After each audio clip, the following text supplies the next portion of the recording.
സംസ്ഥാന സ്കൂൾ കലോത്സവം അവസാനിക്കാൻ മണിക്കൂറുകൾ മാത്രമാണ് ഇനി ബാക്കിയുള്ളത്. കൊല്ലങ്കാർ കൗമാര കലാമേളയെ ഇരു കൈയും നീട്ടിയാണ് സ്വീകരിച്ചത്. സ്വർണ്ണക്കപ്പിനായി നടക്കുന്നത് വാശിയേറിയ പോരാട്ടമാണ്. മാറിമറിഞ്ഞ പോയിന്റ് നിലയിൽ കോഴിക്കോട് ജില്ലയാണ് ഇപ്പോൾ മുന്നിലുള്ളത്. 228 ഇനങ്ങളുടെ ഫലം അറിയുമ്പോൾ 901 പോയിന്റുമായി നിലവിലെ ചാമ്പ്യന്മാർ മുന്നിട്ട് നിൽക്കുന്നു. തൊട്ടു പിന്നാലെ കണ്ണൂർ ജില്ലയുണ്ട്, 897 പോയിന്റ്.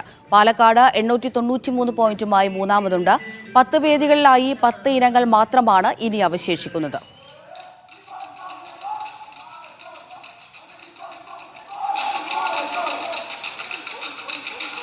കൊല്ലത്ത് നിന്ന് ലിജോ റോളൻസ് വിവരങ്ങൾ നൽകാനായി തത്സമയം ചേരുന്നുണ്ട്.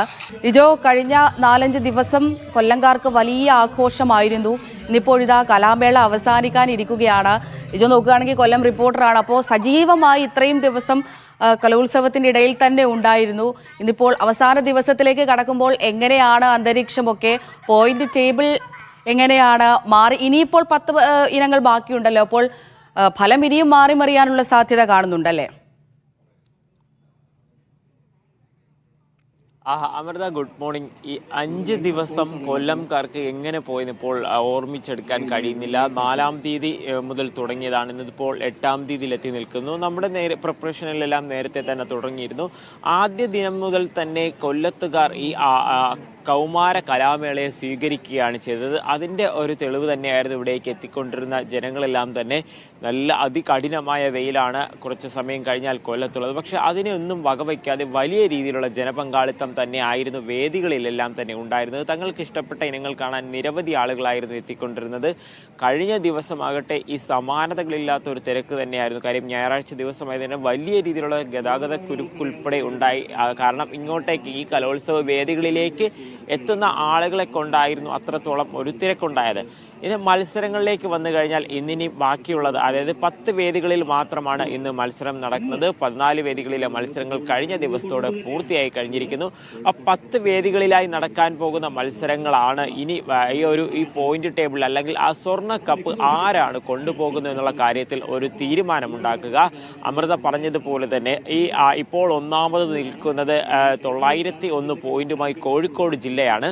പക്ഷേ അതൊരു സുരക്ഷിതമായ ഒരു സ്റ്റാൻഡാണെന്ന് പറയാൻ കഴിയില്ല. കാര്യം തൊട്ട് പിന്നാലെ 4 പോയിന്റിന്റെ വ്യത്യാസത്തിൽ തന്നെ കണ്ണൂരുമുണ്ട്. ആദ്യ 3 ദിവസങ്ങളിൽ കണ്ണൂർ തന്നെയായിരുന്നു ലീഡ് ചെയ്തുകൊണ്ടിരുന്നത്. പക്ഷേ അവസാന നിമിഷം കഴിഞ്ഞ വർഷമൊക്കെ കണ്ടതുപോലെ തന്നെ അവസാന നിമിഷത്തിൽ ഓടിക്കേറുന്ന ഒരു രീതിയാണ് കോഴിക്കോടിനുള്ളത്. അത് തന്നെയാണ് ഇവിടെയും ഇപ്പോൾ കണ്ടു തുടങ്ങിയിരിക്കുന്നത്. ഇന്ന് 10 ഇനങ്ങൾ, അതിൽ തന്നെ അപ്പീലുമൊക്കെ ആയി വരുന്ന ഒത്തിരി ആളുകളുണ്ട്. അതാണ് പലപ്പോഴും സമയം നീണ്ടു പോകുന്നതും ആ പോയിന്റ് നിലയെ പലപ്പോഴും അത് സ്വാധീനിക്കാൻ ചെയ്യുന്നു. അപ്പീലുമായി വന്ന് 1-ാം സ്ഥാനത്ത് എത്തുമ്പോൾ അത് ആ ജില്ലയ്ക്ക് ഒരു പോയിന്റായി, അത് 5 പോയിന്റായി മാറുന്നു. അത്തരത്തിലുള്ള കാര്യങ്ങളിലൂടെയാണ് ഈ പോയിന്റ് നിലയിലൊരു മാറ്റം വരുന്നത്. തൊട്ടു പിന്നാലെ പാലക്കാട്, തൃശ്ശൂർ, മലപ്പുറം, കൊല്ലം. ഇതാണ് ആ പോയിന്റ് ടേബിളിന്റെ ഒരു അവസ്ഥ. തുടർന്ന് ഇന്നത്തെ മത്സരങ്ങളാണെന്നുണ്ടെങ്കിൽ ഇന്ന് ഏറ്റവും പ്രധാനപ്പെട്ട മത്സരങ്ങൾ എന്ന് പറയുന്നില്ല, വാദ്യോപകരണങ്ങളുടെ ഉണ്ട് ഇന്ന് മത്സരം. ട്രിപ്പിൾ ജാസ് ഉൾപ്പെടെയുള്ള വാദ്യോപകരണങ്ങളുടെ മത്സരമാണ് പ്രധാനമായിട്ടും ഇന്ന് നടക്കാൻ പോകുന്നത്. മറ്റു ചില ഇവന്റ്സും ഇന്ന് നടക്കേണ്ടതായിട്ടുണ്ട്. ഈ വേദികളെ സംബന്ധിച്ചിടത്തോളം അല്ലെങ്കിൽ ഇന്ന് നടക്കുന്ന മറ്റൊരു പ്രധാനപ്പെട്ട കാര്യം എന്ന് പറയുന്നത് വൈകുന്നേരത്ത് നടക്കുന്ന സമാപന സമ്മേളനമാണ്. ഉച്ചയ്ക്ക് 2 മണിയോട് കൂടിയൊക്കെ മത്സരം തീർക്കണമെന്നുള്ളൊരു കർശന നിർദ്ദേശം തന്നെ മന്ത്രി നൽകിയിട്ടുണ്ട്. കാരണം അതൊക്കെ കഴിഞ്ഞ് കുട്ടികൾക്കെല്ലാം തയ്യാറായി ആ സമാപന സമ്മേളനം എത്തുന്നതിന് വേണ്ടിയിട്ട് VD സതീശനാണ് സമാപന സമ്മേളനം ഉദ്ഘാടനം ചെയ്യുന്നത്.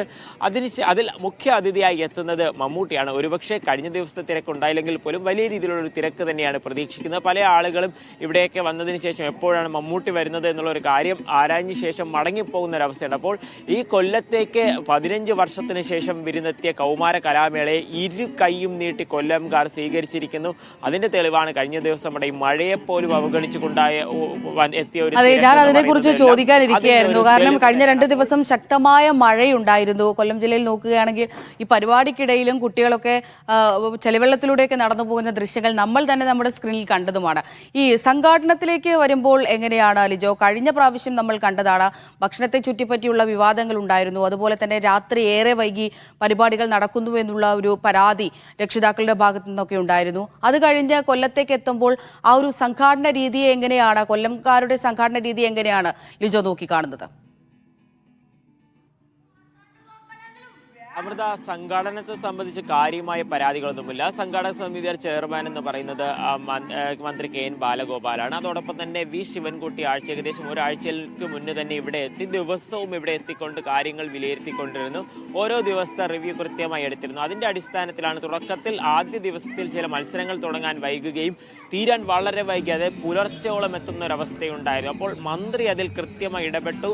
മത്സരങ്ങൾ കൃത്യമായി തുടങ്ങണം, വൈകിക്കഴിഞ്ഞാൽ വൈകി എത്തുന്നവരെ അതിൽ മത്സരിപ്പിക്കേണ്ട എന്നുള്ളൊരു തീരുമാനത്തിലേക്ക് വരെ എത്തി. അതുകൊണ്ട് തന്നെ കഴിഞ്ഞ ദിവസം 90% വേദികളിലും അത് കൃത്യസമയത്ത് തുടങ്ങാനായിട്ട് സാധിച്ചു. ചില വേദികളിലെ ഒരു പ്രശ്നങ്ങൾ കാരണം ആ ശബ്ദ സംവിധാനത്തിലെ ആ മിക്സറിലേക്ക് പ്രശ്നം കാരണം ചെറിയ രീതിയിൽ ആ സമയം മാറിപ്പോയെന്നേ ഉള്ളൂ. പക്ഷേ ഇതൊക്കെ പറയുമ്പോൾ തന്നെയും ചില ഇവന്റുകളിൽ 20ഓളം അപ്പീലുകളുമായി ആളുകൾ വന്നിട്ടുണ്ട്, 14 അപ്പീലുകളുമായി കുട്ടികൾ എത്തിയിട്ടുണ്ട്. അപ്പോൾ അത് ആ സമയക്രമത്തെ കാര്യമായി തന്നെ ബാധിക്കുകയും ചെയ്തിട്ടുണ്ട്. അതാണ് ഒരു പ്രശ്നം. ഭക്ഷണത്തെ സംബന്ധിച്ച് നോക്കുമ്പോൾ ഇതുവരെയും യാതൊരു പരാതിയുമില്ല. കൃത്യമായി ഒരു ദിവസം 25,000 പേർക്ക് പോലും ഭക്ഷണം വിളമ്പിയ ദിവസങ്ങൾ ഉണ്ടായിരുന്നു. അന്നെല്ലാം തന്നെ യാതൊരു പരാതിയുമില്ലാതെ അത് കൃത്യമായി നടത്തിയിരുന്നു. അതിന്റെ ചുമതല PC വിഷ്ണുനാഥിനാണ്.